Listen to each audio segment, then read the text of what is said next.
하고 싶은 일을 생각해보세요. 그건 외국어 배우기, 운동 시작하기, 피아노 연습하기, 그림 배우기 같은 것일 수 있어요.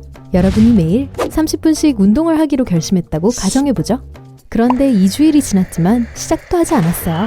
이상한 것은 정말로 하고 싶기는 한데 무슨 이유에서인지 시작하기가 어렵다는 것입니다. 그건 여러분에게 벅찬 일이기 때문입니다.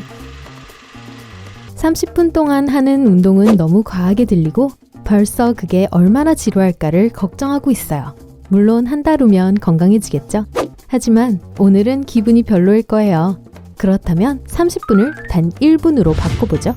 1분 운동하는 것은 무리하게 들리지 않습니다. 아마 지금 당장 하는 것도 꺼리지 않을 거예요. 사람들은 우리의 뇌가 게으르다는 것을 알아냈고 그것을 속일 방법을 찾았습니다. 매일 해야 할 일이 무엇이든 간에 단 1분 동안만 한번 해보세요.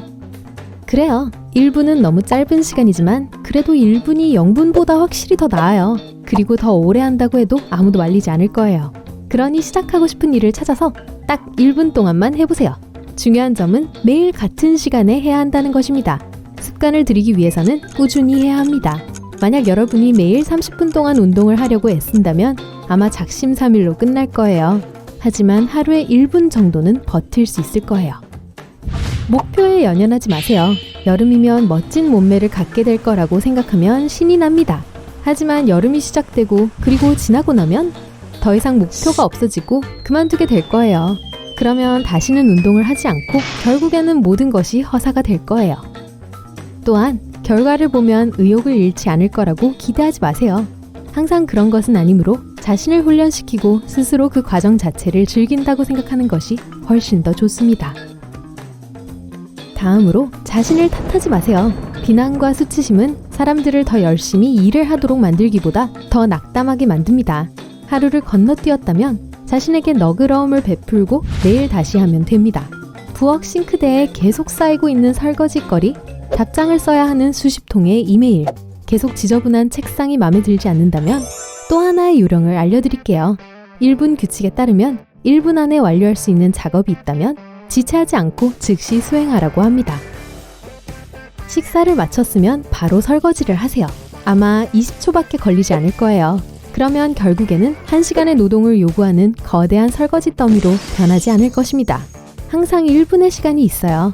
이메일에 바로 답하고 쓰레기를 버리고 스웨터를 옷장에 넣으세요. 쉽겠죠? 시간이 오래 걸리지 않아요. 그럼에도 불구하고 이 규칙을 실천하는 데는 많은 노력과 훈련이 필요할 것입니다. 그렇게 하면 많은 시간을 절약할 수 있어요. 결국 산더미처럼 쌓인 작은 일들로 감당하기 힘든 것들이 적어질 거예요. 그리고 집도 전반적으로 훨씬 더 깨끗해질 것입니다.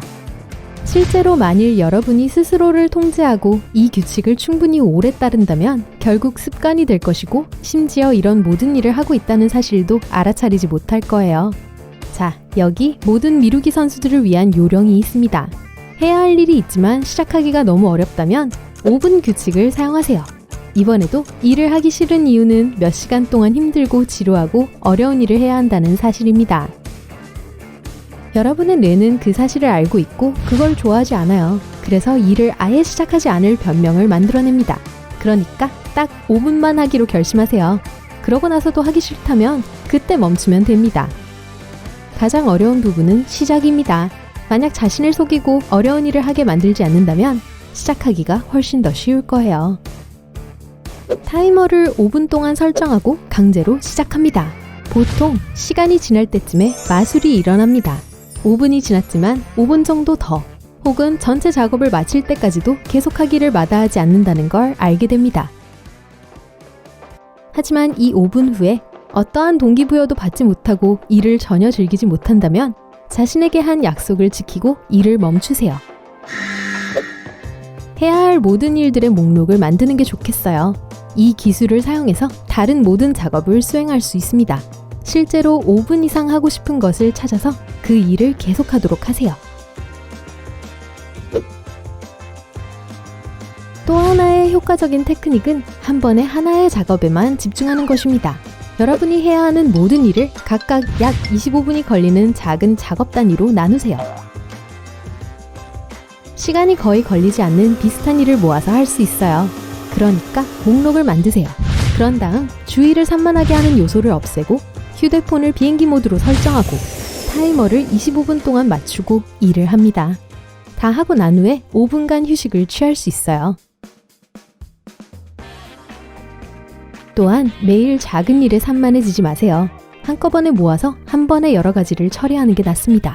청구서 지불, 거래 확인, 기타 필요한 모든 작업을 위해 일주일에 1시간만 할당하면 됩니다.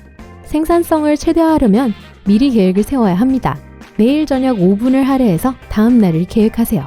그러면 해야 하는 모든 일, 그리고 언제 그것을 해야 하는지 알게 되고, 그러면 많은 시간을 절약할 수 있을 것입니다.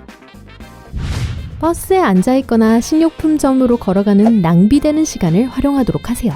팟캐스트를 듣거나 책을 읽으세요. 또는 온라인 미팅이 시작되기를 기다리는 동안 전화로 약속을 잡으세요. 작은 목표를 설정하세요. 프로젝트 완료하기라는 목표는 시작하기에 너무 벅찹니다. 여러 개의 부분으로 나누세요. 예를 들어 계획 세우기, 1장 쓰기, 2장 쓰기, 결론 쓰기, 시각자료 준비하기, 마지막으로 교정하기, 이런 식으로요. 이제 하나의 큰 작업 대신에 그렇게 무섭게 느껴지지 않는 6개의 작은 작업이 생겼어요. 만약 여전히 작업이 압도적으로 느껴진다면 더 작은 단위로 나누세요. 그런 다음 이 작업을 하나씩 수행합니다. 그런 농담이 있잖아요. 코끼리를 어떻게 먹을까요? 한 번에 한 입씩 먹으면 됩니다. 만족감을 느끼고 싶다면 끝낸 일은 목록에서 줄을 그어 지우세요. 그건 그렇고 1시간 내에 수행할 수 있는 최대 작업수는 몇 가지인가요? 하루에는 몇 개나 되죠? 그것을 경쟁으로 바꿔서 자신을 시험해보세요. 자신에게 너무 많은 시간을 주지 마세요. 이것은 좋은 전술이에요. 만약 어떤 일을 완료하는데 1시간이 필요하다고 느낀다면 30분만 스스로에게 할당하세요. 30분 안에 끝내지 못하더라도 45분 안에는 끝낼 수 있을 거예요. 그렇다고 해도 처음에 예상했던 것보다 15분이나 빨라요. 또한 여러분의 자연적인 패턴을 활용하세요. 하루 중 가장 생산성이 높은 시간을 추적해보세요. 그런 다음 가장 생산적인 시간에 가장 중요한 작업을 정확하게 수행할 수 있도록 시간을 적절하게 계획합니다. 가장 비생산적인 시간 동안 두뇌 활동이 필요하지 않은 것을 계획하세요. 빨래를 개는 것 같은 일이요. 만약 아무것도 하고 싶지 않다면 그나마 가장 덜 하기 싫은 일부터 시작하세요. 또는 책상을 정리하거나 설거지를 하는 것과 같은 많은 생각을 필요로 하지 않는 일로 시작하세요. 핵심은 적어도 무언가를 시작해야 한다는 것입니다. 그러면 소파에서 꾸물거리기보다는 무언가를 하는 분위기를 조성할 수 있습니다. 그러다 보면 아마도 작업 흐름을 타게 될 것이고 곧 더 복잡한 일을 할 수 있을 거예요.